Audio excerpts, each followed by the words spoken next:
Gunsmoke, brought to you by Chesterfield, America's most popular two-way cigarette. What a pair. Chesterfield King Size at the new low price. Chesterfield Regular. Around Dodge City and in the territory on West, there's just one way to handle the killers and the spoilers, and that's with a U.S. Marshal and the smell of Gunsmoke.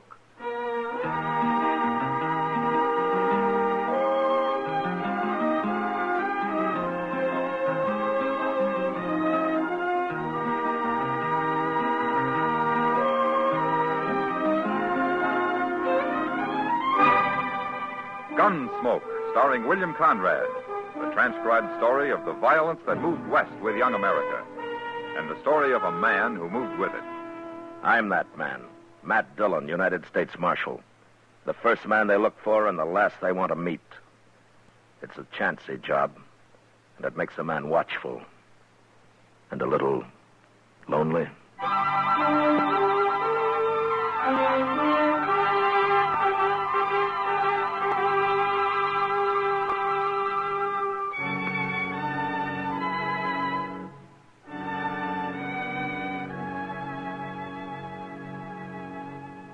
It was a hard 2-day ride back from Fort Wallace, or I'd gone on government business. And I was pretty saddle-weary when I reached Dodge late the second night. So I went straight to bed without seeing anybody. I'd been gone a couple of weeks, but I'd wired Chester a few days before when to expect me back. And he wasn't surprised when I walked into the office next morning. I figured you'd rode in last night sometime, Mr. Dillon, but I didn't want to bother you. Oh, bother me? Why? Was there trouble last night, Chester? Well, no, sir, but everybody was sort of expecting you. Oh. Where was you yesterday, anyway? I mean, where'd you ride from? Pawnee Creek. I camped at Rocky Bend up there. Oh, Rocky Bend's a good camp. I remember it. Oh, I meant to tell you, Mr. Dillon, they hung up a new sign at the Texas Trail across the street there. Come on over here at the window and you can see it. Well, I'll look later, Chester. I'd like to go through my mail now. Yes, sir. Well, now who's that? What? About 4 men just pulled up in a wagon right out in front there. They're getting down. Hey, they're heading this way. I don't believe I know any of them. Well, let them in anyway, huh, Chester? Oh, yes, sir. Come in, gentlemen, come in. Where's Marshal Dillon? He's just sitting right there at his desk, mister. Marshal? I'm Red Samples. Hello? These other men here work for me, except him. Huggins, come up here. This is Jim Huggins, Marshal. Huggins? Hello, Marshal. There's another man laying in the back of the wagon out there, Marshal. He's been shot. Did you say shot? That's what I said. Oh, well, then I better run upstairs and get Doc Adams. I'll be back, Mr. Dillon. Doc Adams ain't going to do him any good. No? That man's dead, Marshal. He's been dead since yesterday morning. Who is he? Lou Price. Lou Price? That's right. Same man you ran out of town about a month ago. You were pretty mad at him, the way I heard it. Yeah, I was. He tried to put a knife into me. Nobody saw him try. Now, how do you know that? He told me. Lou Price was a sort of partner of mine, Marshal. Oh? Buying up cattle, Marshal, all over Kansas. Buying lots of them. Gonna have me a big ranch when I'm through, up on Pawnee Creek. Well, that's fine. You were camped on Pawnee Creek night before last winter, Marshal. Yeah, I was. At Rocky Bend. That's right. Hear that, men? The only reason I asked Marshal was that Jim Huggins happened to see you there. Oh, is that so? I don't remember seeing him. Doesn't matter. As long as he saw you. Tell him, Huggins. It was him, all right. That's where Lou Price was shot, Marshal, at Rocky Bend. Poor Lou, he never had a chance. He wasn't even armed.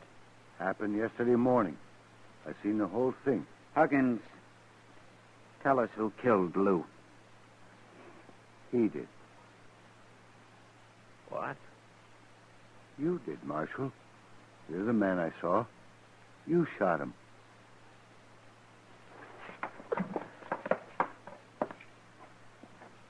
All right, right, what's your game, Samples? I've got no game. My partner was murdered. You had a grudge against him. You just admitted before witnesses you were at Rocky Bend. Jim Huggins has identified you as the man he saw kill Lou. It's good enough evidence for any court of law. You'll hang for it, Marshal. You got it all figured, haven't you? We're going down right now and swear it out legal on paper. Then I'm going to send it to the governor. Don't you try to get away, Marshal. We'll run you down, sure. Yeah, I expect you would, Samples. Your men look like professional gunmen. Except for Huggins there. I never saw Huggins till he run into us yesterday. I don't bear you no grudge, Marshal. I'm only trying to do what's right. Sure. Sure you are. All right, let's get going, men. The sooner I get this to the governor, the sooner we'll see justice done. Remember what I said, Marshal. Don't you try to run.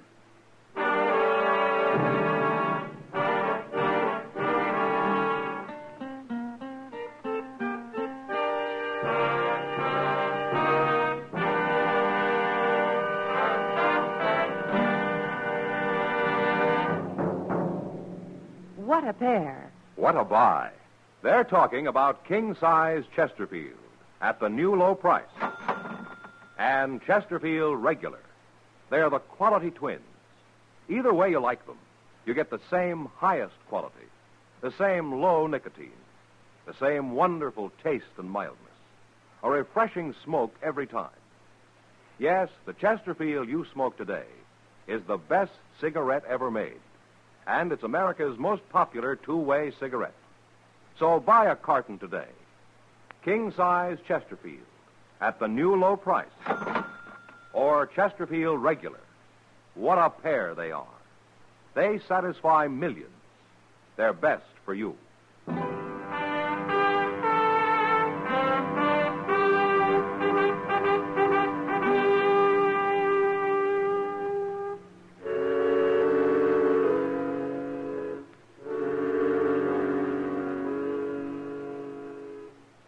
I'll say one thing for Red Samples. He had about as good a case against me as I'd ever heard of against any man. And there was nothing I could do about it but wait and see what happened next. Meantime, he spread the word around Dodge, and people began looking at me like I was a white buffalo. I guess it wasn't often they had a U.S. Marshal walking around with a murder charge against him. But finally, one night, a couple of weeks later, something did happen. I was sitting with Kitty watching the crowd at the Texas Trail. I'll fetch you a drink, Matt. No thanks, Kitty. You're expecting trouble of some kind, aren't you? Seems to me I got enough trouble already. I know. Matt, I hate to say it, but I think half the people in Dodge believe you're guilty. Sure. And the other half just doesn't care one way or the other. Well, I don't think you are. Don't you? Of course I don't. And why don't we talk about something else? You're edgy. Sure, I'm edgy. I stay that way to keep from falling asleep all the time. Now, don't get all riled up. I didn't mean anything. I'm sorry, Kitty. I guess this business is getting on my nerves after all. Well, I should think it would. Why don't you go and get good and drunk? Forget the whole thing that way. Kitty, if I ever got drunk, I could name you 10 men right here in Dodge who'd cut cards for the honor of shooting me down. Mr. Dillon? Oh, hello, Miss Kitty. Evening, Chester. Sit down. Thank you. I've been down to the telegraph office, Mr. Dillon. Oh, any news? Yes, sir, but you won't like it. Here it is, sir. A telegraph from Washington, D.C. How do you know I won't like it? Well, you see, I was standing there when he was writing it out, and I couldn't help watching him work and all that. I don't want to read it, Chester. You told me what it says, huh? Well, it's from the War Department, and it says they heard from the governor, and, well, you'd better read it, Mr. Dillon. No, you're doing fine. Go ahead. Well, you're suspended. What? You're suspended from U.S. Marshal, Mr. Dillon. And to make it legal and formal like, they're sending somebody to arrest you and take you up to Hayes City for trial. I don't believe it. Neither do I, Miss Kitty, but that's what it says. It's the only way they see how to clear this up proper. Evening, Dillon. Miss Kitty. Oh, I see Chester beat me back for the news. What? How'd you know about this, Samples? I'm just as interested in this business as you are, Chester, so I sort of talked the clerk into giving me a copy of that telegram after you'd left. Well, you got no doubt It's on right to go okay, snooping Chester. around. It doesn't matter.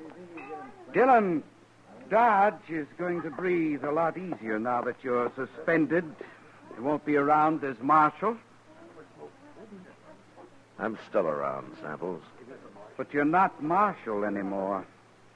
You won't be around for long, anyway. Tell me something, Samples. Sure. With me out of office, are you going to be breathing easier, too? I'll tell you, Dillon. There are two reasons I'll be glad to see you hang. One is for murdering my partner.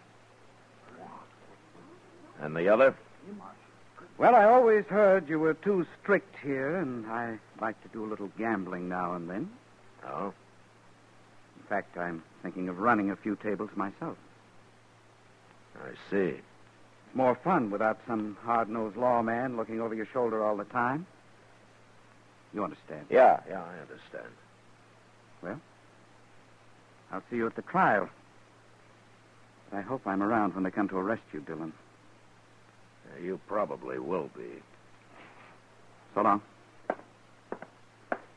What's he talking about, Mr. Dillon? You're being too strict. Why, there's plenty of gambling going on in Dodge right now. Not his kind of gambling, Chester. What do you mean? Well, he told me he's buying up cattle and getting himself a big ranch. But he's probably going to finance it from his gambling. And that takes a lot of money. Sure, steady money. Oh. And I've always run crooked gamblers out of Dodge. Matt, what are you going to do? I don't know, Kitty. I'd sure like to have a talk with that witness of theirs, Jim Huggins. Well, why don't you? Well, I can't find him. I got him hid out someplace. Matt, is there something I can do? No, nothing, Kitty. Thanks anyway.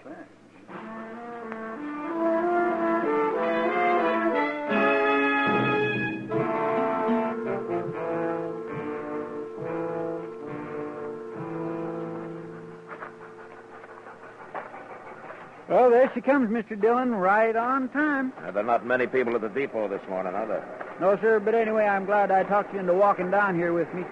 There is just nothing pleasures me more than watching a train come in. Well, at least it doesn't cost anything. My, I'd like to drive one of them. Wouldn't you, Mr. Dillon? Oh, they're too noisy for me, Chester. Hello, Marshal. Hello, John. Maybe if I talked to the Santa Fe people, they'd let me try it sometime, you think? Hey, wait a minute. What?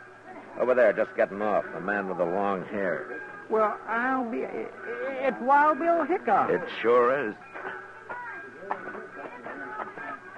Hey, Bill! Hey, Bill! Hello, Matt.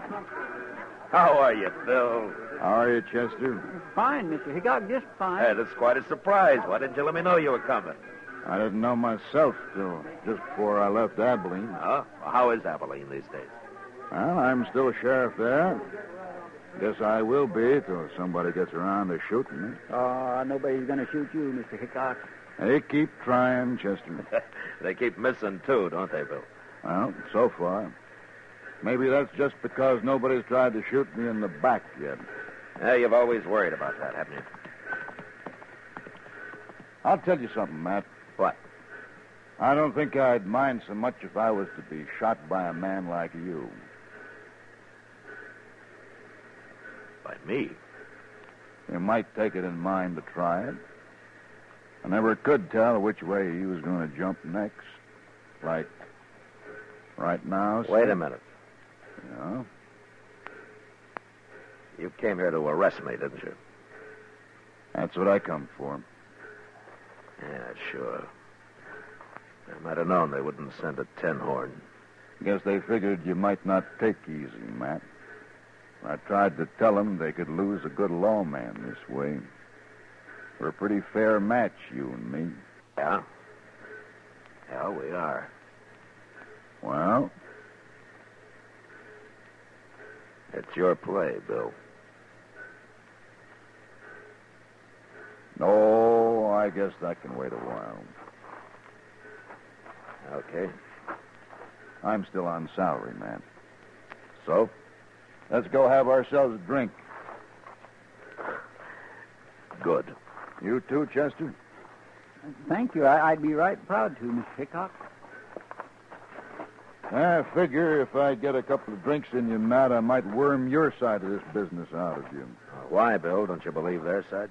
Well, I've seen you pretty mean and ornery, but even if I was to watch you judged and hung for it, I still wouldn't believe Matt Dillon killed an unarmed man.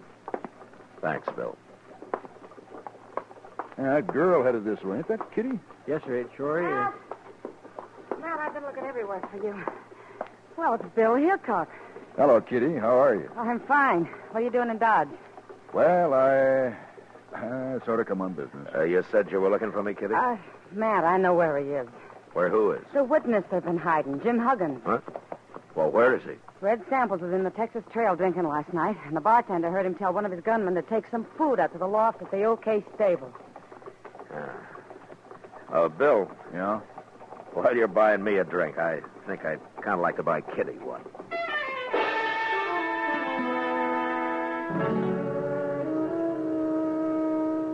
Later on, back at my office, I explained the situation to Bill Hickok, and we talked it over. And then we sat around the rest of the day talking about old times and people and horses and guns. And along about evening, we went up and laid out our plan to Doc Adams. As soon as it got dark, we went over to the OK stable and took Jim Huggins out of the loft and got him across the street and up to Doc's office before he was real sure what was happening. Put him on the couch there, gentlemen. We want him to be comfortable. What are you doing with me? Move, Huggins. Do what Doc says. That's it. Just over here. Yeah, that's fine, Huggins. Now then, you just relax. When's Chester going to get here? He'll be along, Bill. Bill, huh? Who are you? I've never seen you before. Mister, you're going to see me double before the night's out. What? Hey, never mind, Huggins. You'll find out. Now then, now you tell me. Have you ever had any heart trouble? Heart trouble? Yes, you ever have dizzy spells, faint, and have to lie down suddenly, or anything like that? Well, a horse kicked me in the head once.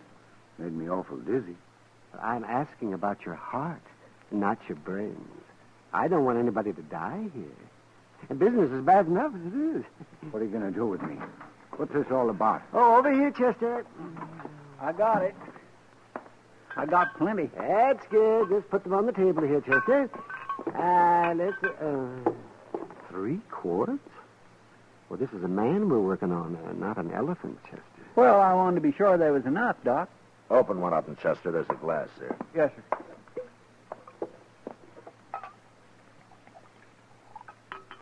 Here you are, Mr. Dillon. Yeah. What is that? What are you doing? It's nothing but good whiskey, Huggins. And for once in your life, you're going to drink all of it you want. Maybe a little more. Here. Oh, no, I don't want to drink all that whiskey, Marshal. I couldn't hold all that. Now, you can drink it slow, Huggins. But you're going to drink it. Now, go on. Go on. Get started.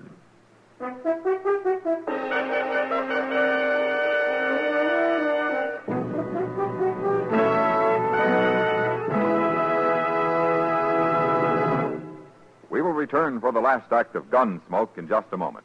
They've got the taste and they've got mildness, millions all agree. They're low in nicotine and they're the highest quality. 30 years research went into this great cigarette. So here is all you say to get the finest smoking yet. Chesterfield's for me, Chesterfield's for me. You just say it's Chesterfield's for me. Remember, friends, Chesterfield is tested and approved by 30 years of scientific tobacco research. For the taste and mildness you want, next time say Chesterfield's for me.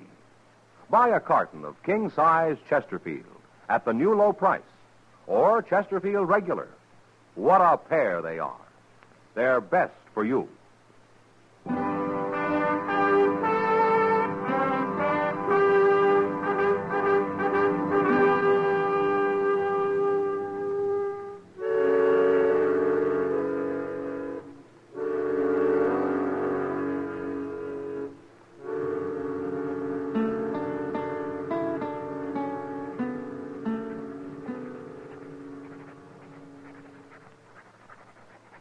You sure you got it all, Bill? Just about, Matt.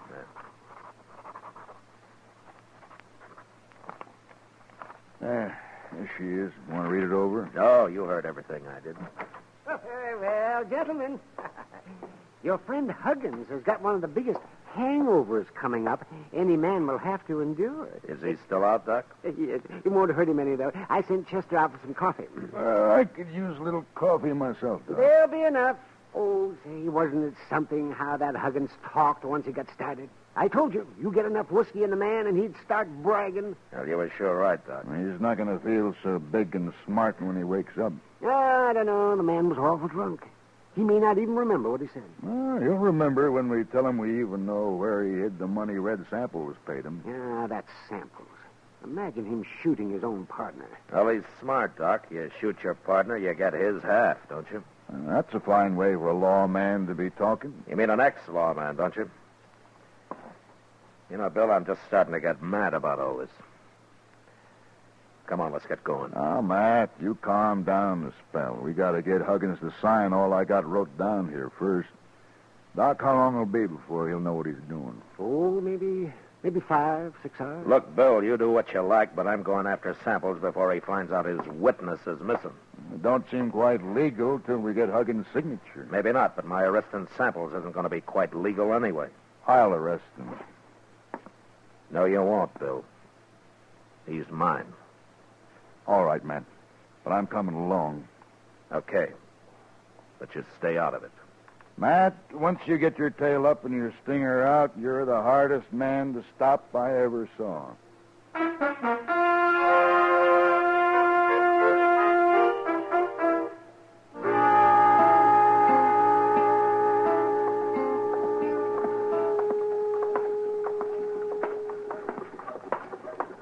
Matt, I've been thinking.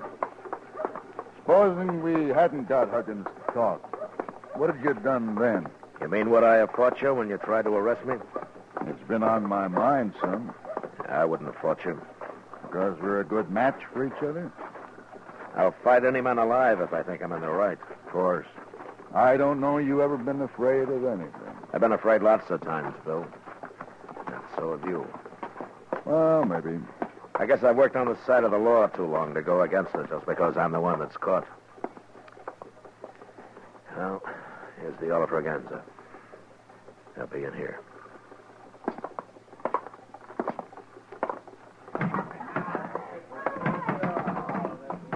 Which one's Samples, Matt? The end of the bar, the one in the middle.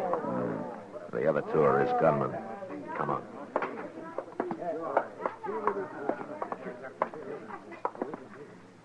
Samples? Samples, I'm taking you to jail. You gone crazy, Dillon? You're the one that's going to jail. It's no use, Samples. Jim Huggins has confessed the whole deal. What? You killed Lou Price, and you paid Huggins to testify that I did it. You paid him $500 and promised him another $500 after the trial. He's lying. Who's going to believe that? I believe it.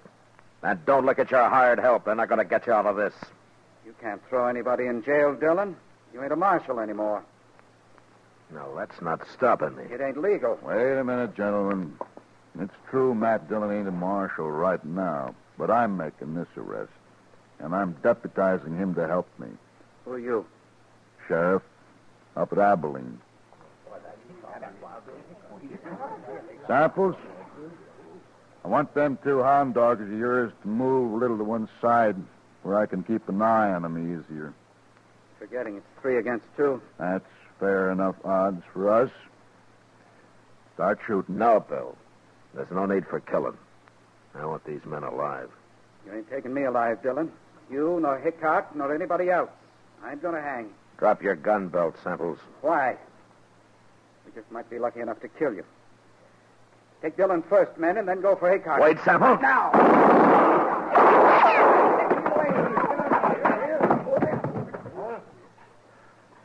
All right. What about you two? They never moved a finger, Matt. They're too scared. All right, you gunmen. Pick up Samples and carry him out of here. Ain't you going to take their guns first, man? You don't hobble a horse with a busted leg, Bill. Let them keep their guns.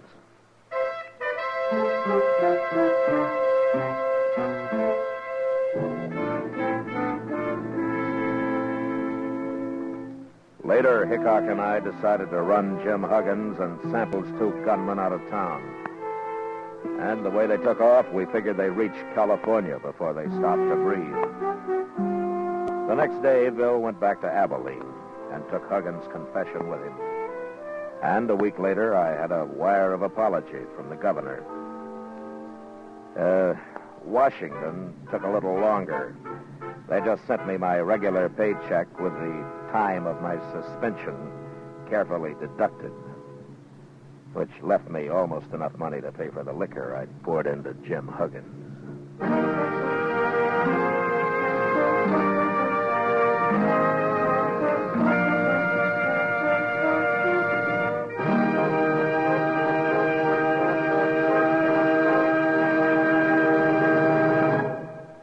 Here is our star, William Conrad.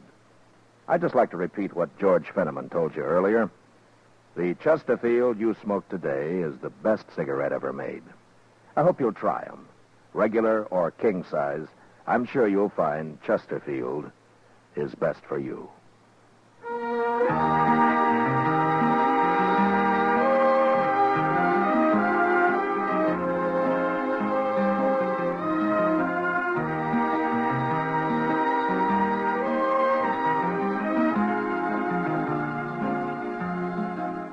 Gunsmoke, produced and directed by Norman Macdonnell, stars William Conrad as Matt Dillon, U.S. Marshal. Tonight's story was specially written for Gunsmoke by John Meston, with music composed and conducted by Rex Corey. Featured in the cast were John Daner, Vic Perrin, and James Nusser. Parley Baer as Chester, Howard McNear as Doc, and Georgia Ellis as Kitty. Join us again next week as Matt Dillon, U.S. Marshal, fights to bring law and order out of the wild violence of the West in Gunsmoke.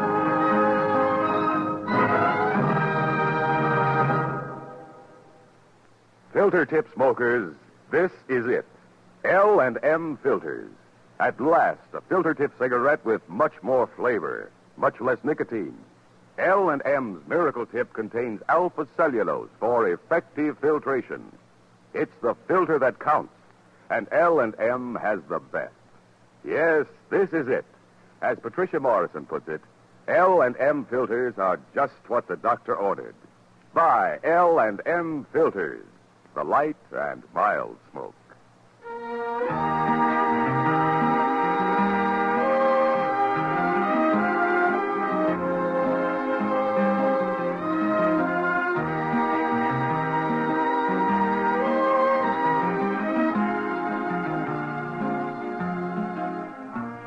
Without your letters, your friend in the service feels out of touch, lonely, and it's tough to be lonesome. The USO knows a letter always makes a fellow feel better. Mail from you brings the warmth of home and friends to him wherever he is. So, write today. Remember, it's tough to be left out at mail call. Next week at the same time, Chesterfield will bring you another transcribed story of the Western frontier on Gunsmoke. This is the CBS Radio Network.